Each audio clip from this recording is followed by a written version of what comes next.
انسان اپنے ماں باپ بیوی بچوں سے پیار کرتا ہے، اپنے رشتہ داروں سے محبت کرتا ہے، یہ اس کا ایک خونی تعلق ہوتا ہے، اور یہ خونی تعلق جو ہے یہ ایک فطری چیز ہے۔ صحیح۔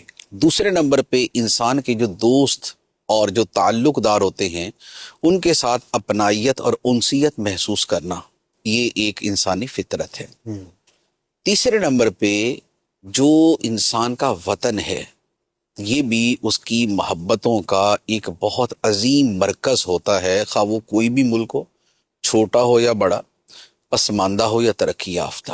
اور یہ جو وطن کی محبت ہے جی، اس کا اسی فطرت انسانی میں ہونے کی وجہ سے ہمیں اس کے جو اثرات اور علامات ہیں یہ انبیاء علیہم السلام کی سیرت میں واہ، اور یہ سلف صالحین کی سیرت میں اور یہ دنیا کی عظیم شخصیات کی سوانح حیات میں ہمیں نظر آتے ہیں۔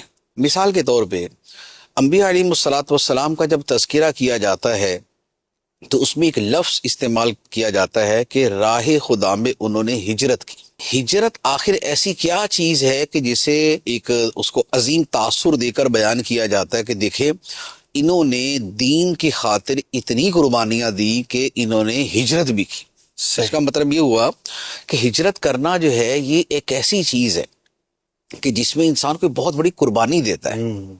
تو اب وہ قربانی کیا ہے؟ صحیح، وہ ہجرت کی قربانی بیسیکلی یہی ہے نا کہ انسان اپنے وطن کو چھوڑتا ہے۔ بے شک، تو اس کا مطلب یہ ہوا کہ جیسے مال کو چھوڑنا، جیسے اولاد کو چھوڑنا، جیسے رشتہ داروں کو چھوڑنا، جیسے گھر بار کو چھوڑنا بندے کے لیے ایک بڑا مشکل اور کٹھن مرحلہ ہوتا ہے کیونکہ ان چیزوں کی محبت اس کے دل میں ہے۔ اسی طرح جو بندہ وطن چھوڑتا ہے جی، تو اس کے اس فعل کو ہجرت کہا جاتا ہے اور اسے ایک بہت عظیم شے شمار کیا جاتا ہے۔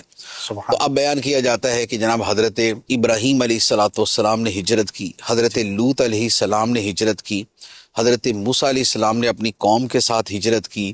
تو یہ جتنے ہجرتوں کے واقعات ہیں یہ ایک طرف اگر ان کی اس عظیم عبادت کہ اللہ کی خاطر سب کچھ چھوڑ دینا اگر یہ اس کو بیان کرتے ہیں تو دوسری طرف یہ اس کو بھی بیان کرتے ہیں کہ دوسری طرف جو تعلق ہے وہ بڑا قلبی ہے، وہ بڑا وابستگی کا ہے، وہ بڑا مضبوط ہے۔ سبحان اللہ، اچھا، اسی سے آپ دوسری طرف آ جائیں، صحابہ کرام کے دو گروہ مشہور ہیں، ایک انصار ہے اور ایک مہاجرین ہے۔ ایسا ہی، اچھا، اور مہاجرین کے کیسے فضائل بیان کیے جاتے ہیں، کیسی ان کی عظمتیں بیان کی جاتی ہیں، کیسا ان کا تقدم ہے اور ان کی جو ہے وہ افضلیت ہے اور فضیلت ہے۔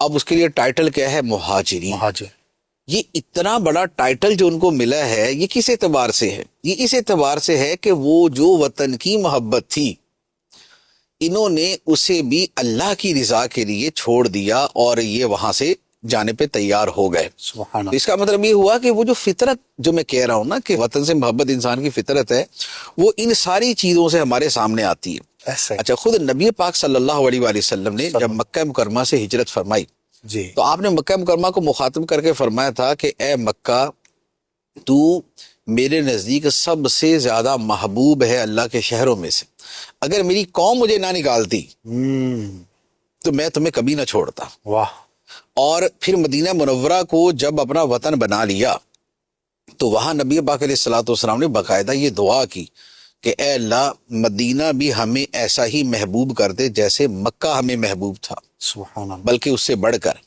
تو اب دیکھیں جس کو وطن بنایا اس کی بھی محبت کی دعا کی اور ساتھ میں یہ الفاظ کا حبنا مکہ تھا، جیسے ہمیں مکہ محبوب تھا۔ سبحان اللہ، تو مکہ چونکہ اپنا شہر تھا اور مکہ اپنا وطن تھا تو لہذا اس کی محبت کو یوں باقاعدہ بیان کیا گیا۔ سبحان، تیسری بات ایک حدیث مبارک ہے اور اس کی شرح میں بخاری کی جو شروحات ہے اس کے اندر یہ بات بیان کی گئی ہے کہ نبی پاک صلی اللہ علیہ وآلہ وسلم جب سفر سے واپس تشریف لاتے اور مدینہ منورہ قریب آتا تو آپ اپنی سواری کی رفتار کو تیز کر لیتے تھے۔ واہ، تو اس حدیث کی شرح میں علماء نے باقاعدہ لکھا ہے کہ یہ اپنے وطن سے محبت کی دلیل ہے، علامت ہے۔ سبحان اللہ، تو یہ ایک فطری تعلق جو وطن کے ساتھ ہوتا ہے۔ ماشاء اللہ۔ اب اس کے ساتھ یہ ہے کہ مزید ہمارا تعلق اس کے ساتھ کیسا ہونا چاہیے، تو ہمارے سامنے عقل و نقل دونوں اعتبار سے بہت ساری چیزیں ہیں۔ جیسے قرآن پاک کی ایک آیت مبارک ہے، فرمایا گیا کہ یا ایھا الذین آمنوا اوفوا بالعقود،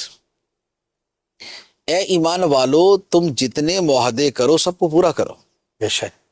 تو جب بندہ کسی وطن کا باشندہ ہوتا ہے، وطن میں رہتا ہے، تو وہ اس وطن کے ساتھ ایک ایگریمنٹ میں ہوتا ہے۔